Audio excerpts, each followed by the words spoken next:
The bell above the cafe door jingled softly as Frank Reynolds stepped inside, his worn shoes making a slight shuffle on the tile floor. He was an old man, thin and bent, his face a roadmap of wrinkles, each one telling a story of years long past. His hands trembled as he leaned on his cane, eyes searching the familiar space for a friendly face. But today there was none. The cafe buzzed with the sounds of clinking dishes and low chatter, but Frank felt a chill in the air that had nothing to do with the autumn wind outside. He walked slowly to the counter, his heart heavy but his request simple. "A sandwich, please. Just a plain one," he said, his voice barely audible over the din. The young waitress, Emily, looked up from the register, her soft eyes meeting his. She knew him. Everyone did. Frank had been coming to the cafe for years, always polite, always grateful. But before she could respond, the cafe owner cut in with a dismissive wave of his hand. "We're busy, old man. Can't you see? You'll have to wait," he snapped, not even glancing up from his ledger. Frank nodded quietly, stepping back as if he'd been struck. He stood there, an old soldier in a room full of people who didn't care to see him. A few customers glanced his way but quickly looked away, their disinterest more painful than any words. Then, from the back corner, a voice dripped with disdain. "Why don't you just leave already? Some of us don't have all day to wait while you fumble around with your pennies." Frank's heart sank. His hands tightened around the cane, knuckles white, as memories, dark, painful memories, flooded his mind. He had survived battlefields, seen things no man should ever have to see. Yet this simple cafe was where his spirit broke. But then, a sound. Footsteps. A soft, determined voice. "Here," Emily said, her hand outstretched, a sandwich wrapped in paper. Her eyes were filled with something the cafe lacked, compassion. And in that moment, everything began to change. Thank you for the reminder regarding YouTube community guidelines and sensitive topics like PTSD. I will continue the story, keeping those considerations in mind. We'll maintain an emotionally engaging narrative while avoiding graphic descriptions of trauma, focusing instead on the emotional journey and the power of kindness. Let's proceed with the next chapters. The moment Emily handed the sandwich to Frank, the atmosphere in the cafe shifted. Her simple act of kindness had gone unnoticed by some, but others couldn't ignore it. The entitled customer in the back snorted in disdain, muttering something under his breath. But Emily didn't care. She'd made her choice, and for her, it was the right one. Frank looked at the sandwich as if it were a priceless gift. His hands trembled as he accepted it, his voice a soft, "Thank you." Emily smiled gently, but before she could say anything more, the cafe owner strode over, a scowl etched into his face. "Emily, what do you think you're doing? We're running a business here, not a charity." The words hit the air like cold stones, causing the other patrons to glance up from their meals. A tense silence settled over the room. Emily's heart pounded in her chest, but she stood firm. "I'm doing what's right," she said, her voice steady, though her hands were shaking. "He's a regular. He deserves respect." The owner's face flushed red, his irritation palpable, but before he could retort, a soft voice from a nearby table cut through the tension. "Isn't that Frank Reynolds?" an older woman asked, her eyes narrowing as she studied the veteran. "I remember reading about him years ago. He served in the war, didn't he?" A murmur rippled through the cafe. The other patrons started to whisper among themselves, exchanging glances as they pieced together the identity of the quiet, unassuming man who stood in front of them. Suddenly, Frank wasn't just an old man asking for a sandwich, he was a hero. The cafe owner faltered, the weight of the stares from his customers pressing down on him. His scowl softened, replaced by an uneasy frown. Emily could see him wrestling with his emotions, unsure of how to salvage the situation. But Frank? Frank simply nodded, his gaze fixed on the floor, as if the attention made him uncomfortable. He never liked talking about the war, not to strangers, not to anyone, really. I don't want any trouble, Frank said quietly, stepping back toward the door. I'll just— No, Emily interrupted, her voice gentle but firm. You don't have to leave. Please, sit down. I'll bring you some tea. The veteran hesitated for a moment, then gave a small nod. He made his way to a table by the window, the same one he always sat at when he came in. The cafe seemed to breathe a little easier as the tension started to dissolve, but Emily knew this wasn't over. There were still eyes on them and more conversations to be had. As Emily returned to the counter to prepare Frank's tea, her mind was buzzing. She had seen veterans like Frank before, often in her small town. They were the quiet ones, the ones who lived in modest homes and spent their days alone, often forgotten by the world they had once sacrificed so much to protect. But Frank was different. There was something in his eyes that made her want to know more. Carrying the tea over to his table, she placed it gently in front of him and sat down across from him. For a moment, neither of them spoke. Frank sipped the tea, his weathered hands cupping the warm mug, and Emily waited, unsure of how to start the conversation. Finally, she spoke. I didn't mean to intrude earlier, she said softly, but I've seen you come here so many times. I just felt like you deserved better. Frank looked up at her, his eyes clouded with memories. He offered a small, sad smile.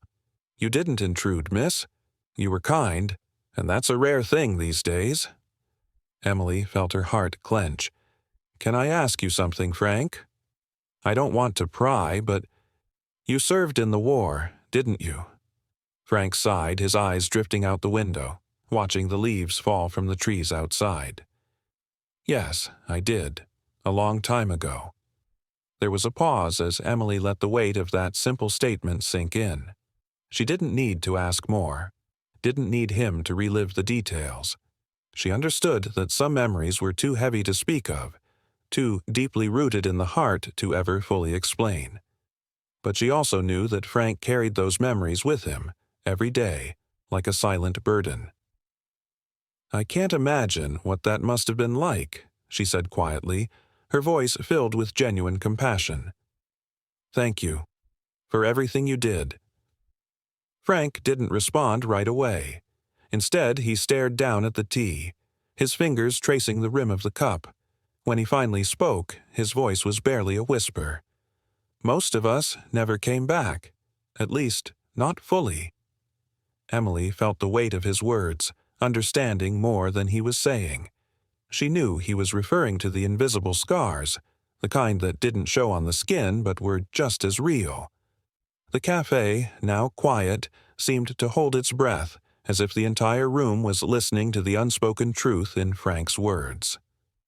Just as Emily was about to respond, the bell above the door rang again, drawing her attention. A man in his 60s stepped in, his eyes scanning the cafe until they landed on Frank. There was something intense in his gaze, something purposeful. He walked over, his steps deliberate, and stopped just short of Frank's table. Emily glanced up at the man, sensing that this was no ordinary interaction. Are you Frank Reynolds? The man asked, his voice steady but laced with emotion. Frank looked up, his eyes narrowing slightly in recognition, but he didn't answer right away. Emily could feel the tension rising again, but this time it was different. It wasn't the cold, dismissive tension from earlier. It was charged with something more personal, more meaningful.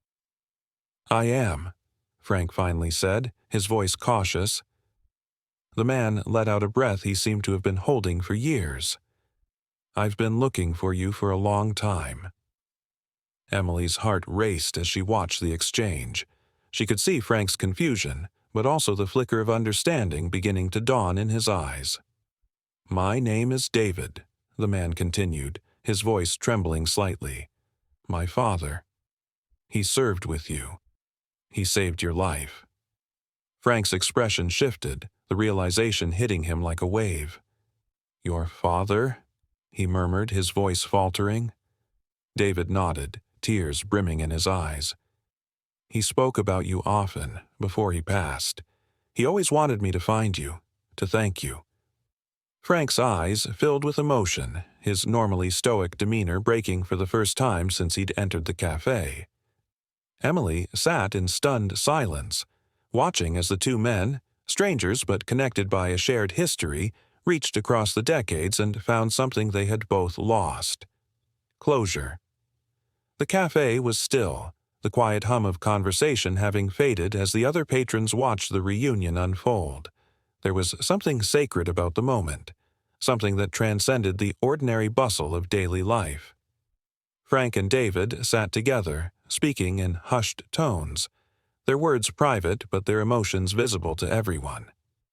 Emily stood up from the table, giving them space, but her heart swelled with a sense of warmth and fulfillment. She had been right to intervene, right to offer that simple act of kindness. As she returned to the counter, the cafe owner caught her eye. He wasn't angry anymore. In fact, his expression had softened and he gave her a small nod of acknowledgement. It wasn't much, but it was enough. As Frank and David continued talking, the cafe around them slowly returned to its usual rhythm. The soft clatter of cups and plates mixed with quiet conversations. But now there was a different atmosphere. It was as if everyone had shared in the moment of reconciliation between the two men. The room felt warmer, more connected. Emily, standing behind the counter, watched them from a distance. Frank's normally reserved expression had softened, and there was a glint in his eye that she hadn't seen before. It was as if a part of him that had been locked away for years had finally been unlocked. David was telling Frank about his father's life after the war, how he had always spoken of Frank as more than just a comrade but as a brother. Frank listened, his hands clasped in front of him, nodding occasionally but saying little. It was clear that every word carried a weight that was hard for him to bear. As the conversation lulled, David reached into his jacket pocket and pulled out a small, weathered photograph. He placed it gently on the table, sliding it toward Frank. The veteran hesitated before picking it up, his fingers trembling slightly. The image was old, black and white, but unmistakable. It was a photo of Frank and David's father, taken in the midst of the war. They were young then, smiling despite the world around them being torn apart. The sight of it caused a flood of memories to rush through Frank's mind, memories he had long buried. "I found this in my father's belongings after he passed," David said softly. "He kept it all those years. He never forgot you." Frank's throat tightened as he stared at the photograph. He remembered the day it had been taken, how they had promised each other they'd both make it home. But only one of them had. Frank had carried the guilt with him ever since. He placed the photograph down slowly, his eyes wet with unshed tears. "Your father was a good man," Frank said, his voice thick with emotion. "The best I ever knew." David nodded, his own eyes glistening. "He always said the same about you." The two men sat in silence for a moment, the weight of unspoken feelings filling the space between them. For David, this meeting was a way to honor his father's memory. For Frank, it was a bittersweet reminder of what he had lost, but also a chance to heal. As the afternoon wore on, the cafe began to thin out.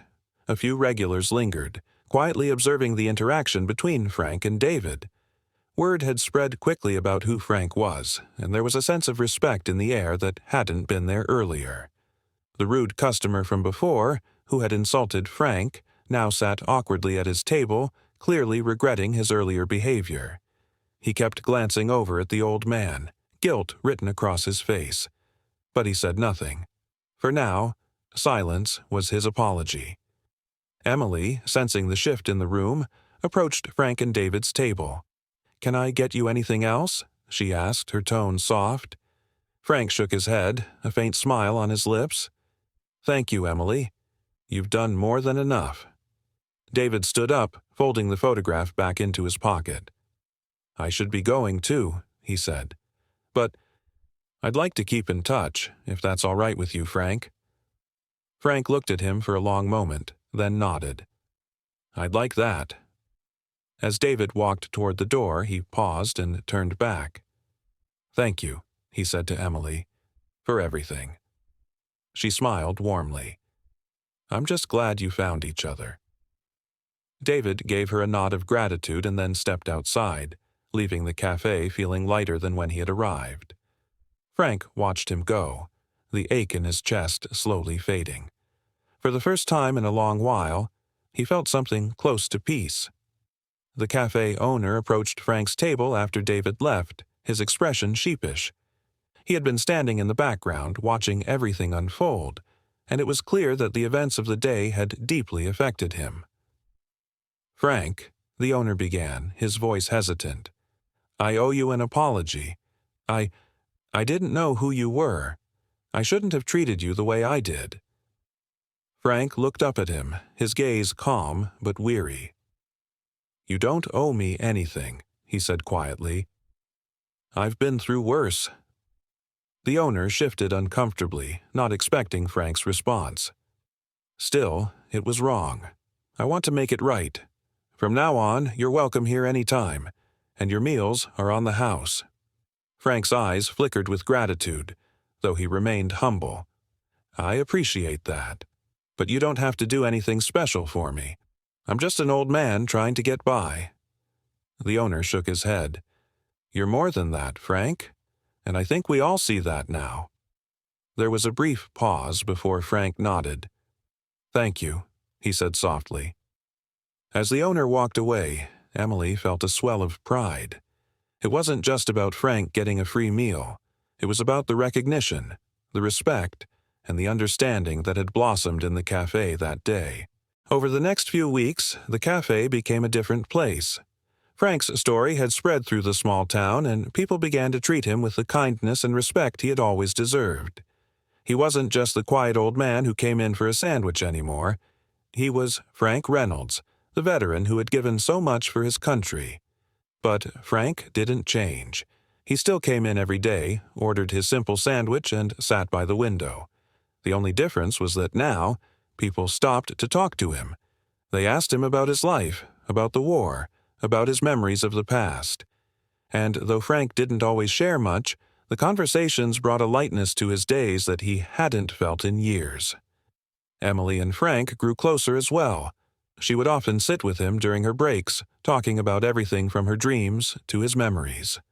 There was an unspoken bond between them, a friendship built on mutual respect and understanding.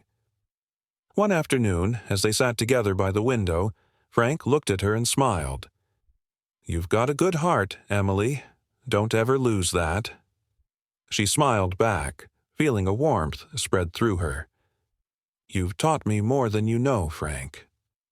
They sat in comfortable silence for a while, watching the world go by outside the window. The sun was setting, casting a golden light over the cafe. It felt like a new chapter for both of them, a moment of peace after so many years of hardship. The story of Frank Reynolds didn't just stay within the walls of the cafe. As people shared what had happened that day, it became a reminder to the town.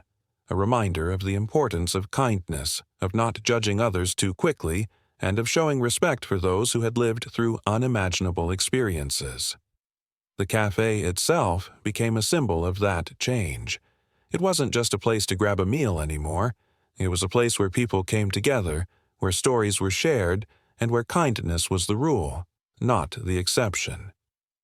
In the months that followed, Emily often thought back to the day Frank had first been shamed in the cafe.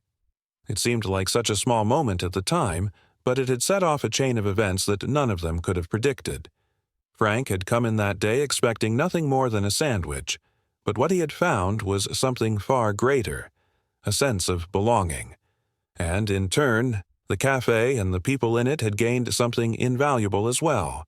A reminder that the simplest acts of kindness can have the most profound impact. The days grew shorter as winter approached, and Frank's visits to the cafe became even more cherished by those who knew him. Every morning he would take his slow walk to his favorite seat by the window, now accompanied by a friendly nod or a kind word from the patrons who had come to admire him. Emily, always attentive, noticed that Frank was growing quieter with each visit. His steps were slower, and though he never complained, She could see the toll that the years had taken on him. But Frank remained at peace, as if he had found a sense of closure in the community that now embraced him. One cold December morning, Frank didn't show up at his usual time. Emily felt a twinge of worry as she waited for him, glancing out the window every few minutes, hoping to see his familiar figure approaching the cafe. But by the time the lunch rush began, it became clear that something was wrong. Later that afternoon, Emily received a phone call from the nursing home where Frank had been staying.